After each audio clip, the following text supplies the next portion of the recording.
at Nerd Reptiles on Twitter. Hi everyone, my name is Kevin and I own New England Reptile, and today we're going to look at multiple different pythons and boas and describe what the differences are between these 6 different animals. All right, we're going to start with ball pythons. Ball pythons are widely kept. They're a great captive pet snake and they make an excellent first pet snake, or further into having multiple different snakes. Ball pythons are always a great captive animal. So ball pythons, as a baby, they'll readily accept something like jumper mice. Fear of being bitten is really never anything to worry about. A person can always manage a ball python, even as an adult. So a very large ball python could be 5 to 6 foot. This represents like an adult male or a very young adult female that's just approaching egg-laying size.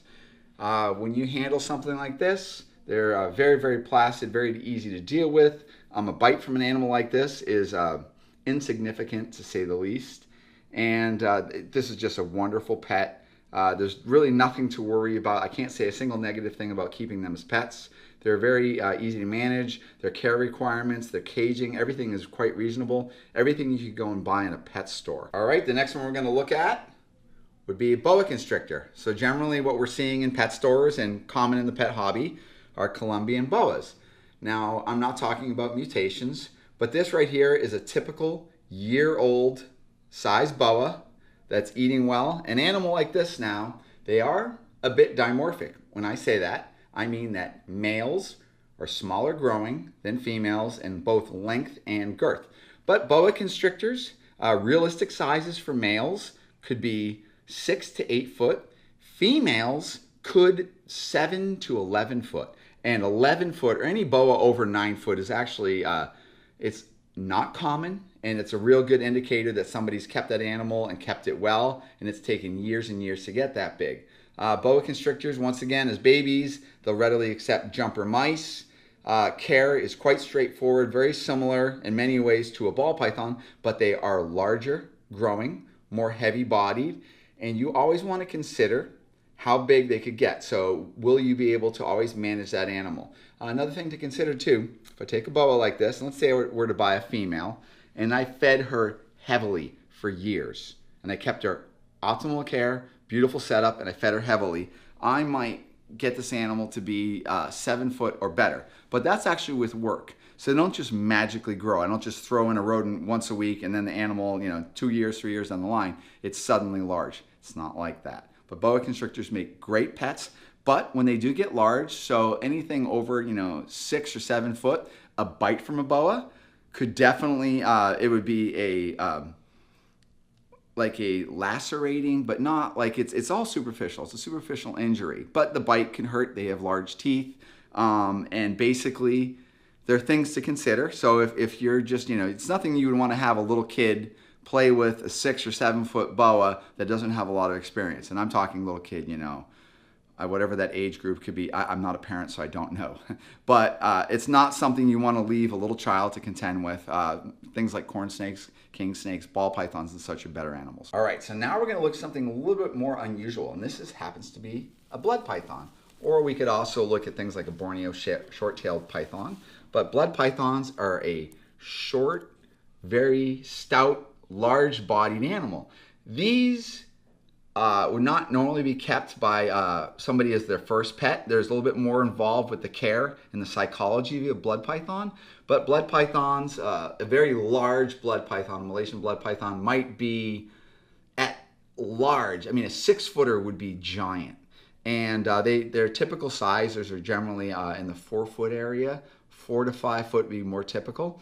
Once you've made friends with your blood python, they tend to be tractable, but many people misunderstand this animal. So sometimes this is better for a keeper that has a certain degree or level of experience, where they've managed other different species of snakes and they feel very comfortable and they're ready for the next challenge.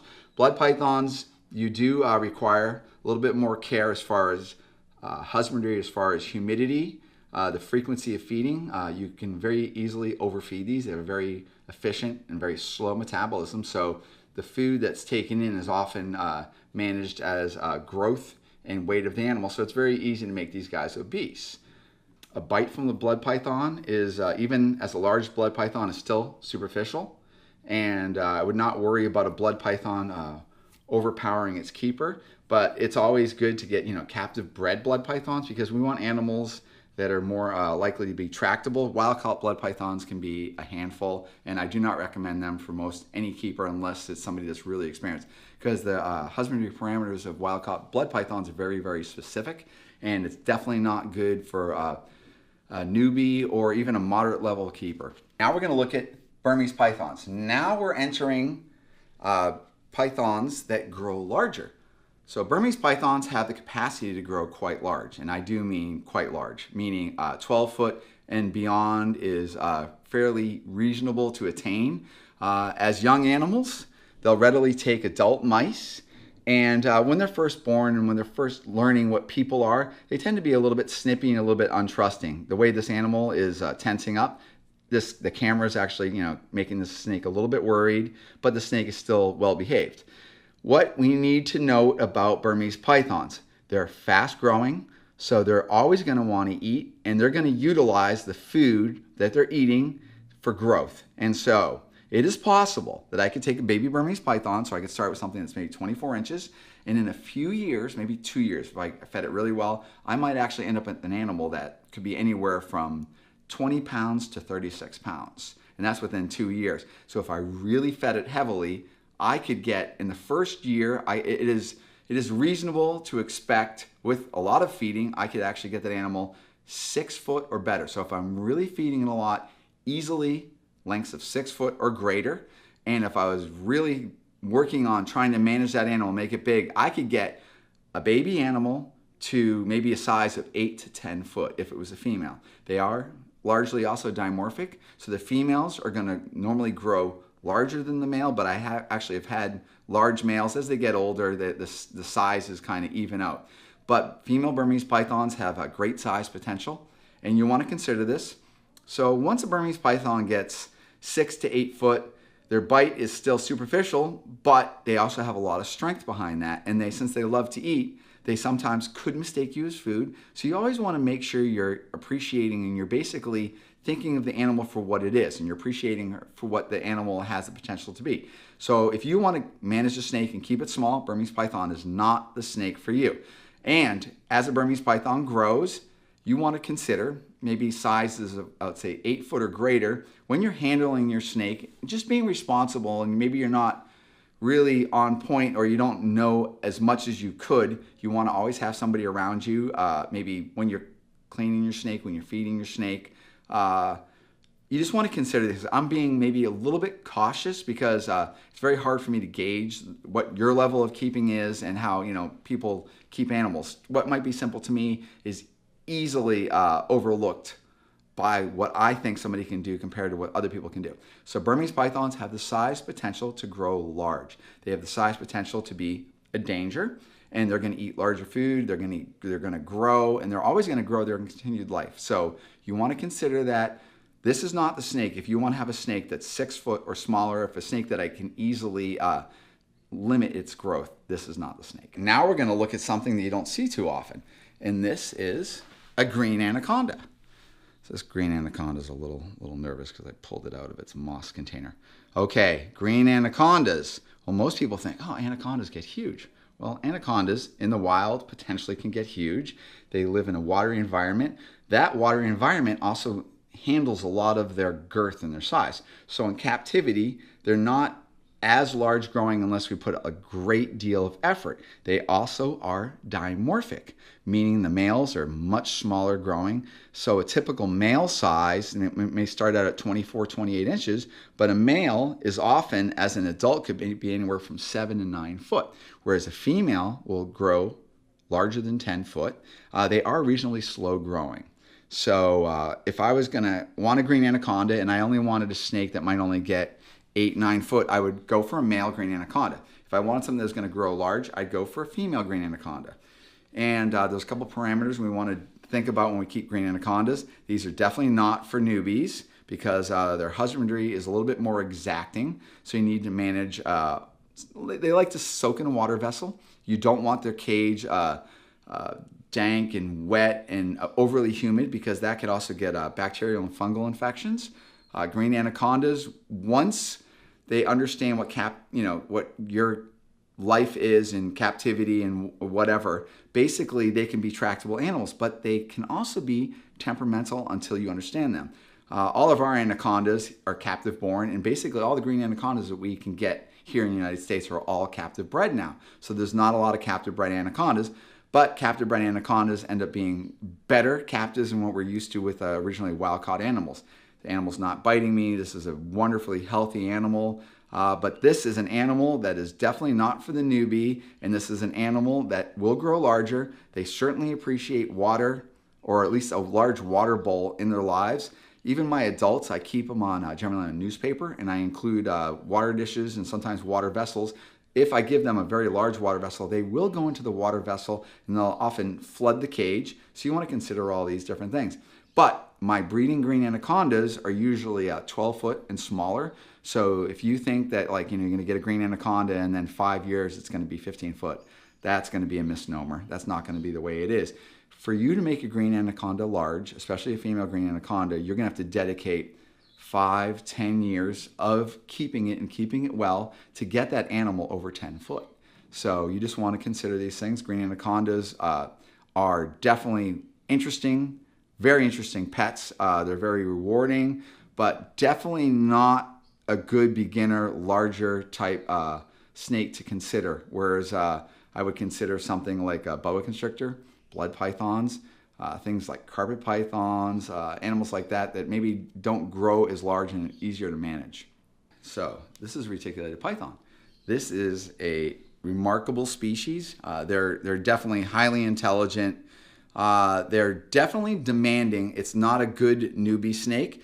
They have potential to grow large. We have mainland forms which get very large, so you're talking animals that could exceed 16 foot in length, and then we have smaller dwarf types which may get anywhere from 8 to 12 foot. Basically, reticulated pythons, very intelligent, a very, very reactive animal, and they're often misunderstood. But these animals will take all the food that you feed them and they'll convert that into energy for growth. And as I'm feeding this animal, and they do seem to have an insatiable appetite, they can grow long. So I could take a reticulated python and a male, I might get a male reticulated python in 1 year up to 6 foot. That same female, I might get that female, if I really fed it a lot, 7 to 8 foot. And they're still going to be a slender animal.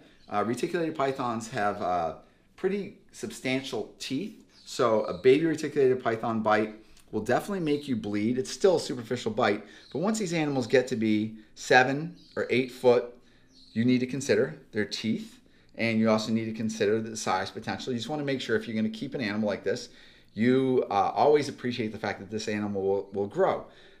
What are some of the average sizes of reticulated pythons? A lot of my average sizes on my males would be 8 to 10 foot, and my females generally the 12 to 16 foot size of the mainland varieties. If I'm dealing with some of the dwarf, we're going to get them smaller. One thing you can do with all pythons and boas, there's different rates that you feed these animals.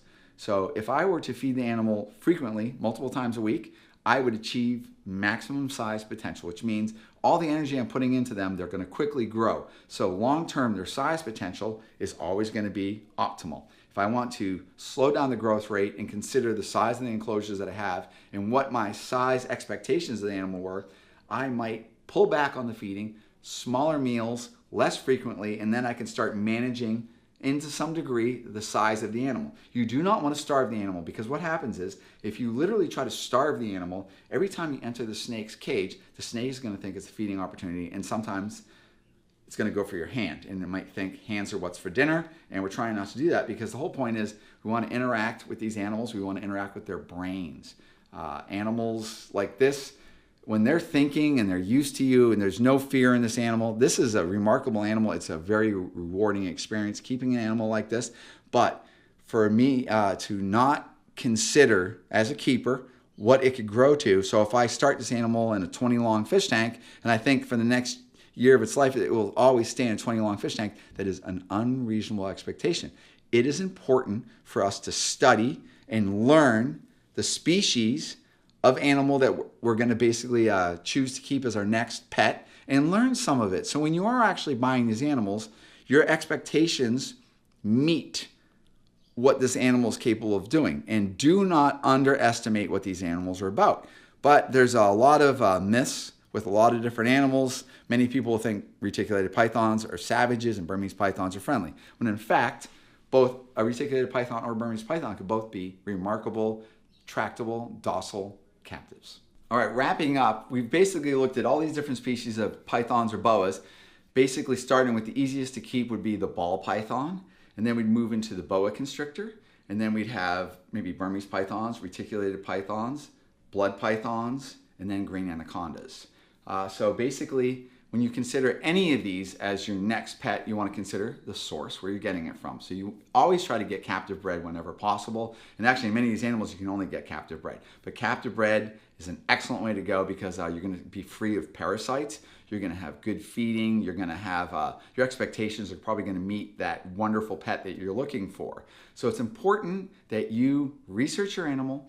And when you're buying an animal, make sure you have the proper equipment to manage it and always understand the size potential. And when we're dealing with some pythons and boas, as they grow and they grow larger, there's always a little bit of a danger as far as if you're maybe not responsible or you're underestimating things like that. So some of these animals can grow large. So when we go and buy a car, we know what a car can cause incredible damage, and we basically already understand that. When we would get a swimming pool, we know we could drown in it. Same deal. When you're getting one of these animals, think about the expectations, how you want to handle it, when you can handle it, what size cage, and all the different expectations. And that way you're going to have the most rewarding experience when you get your next reptile.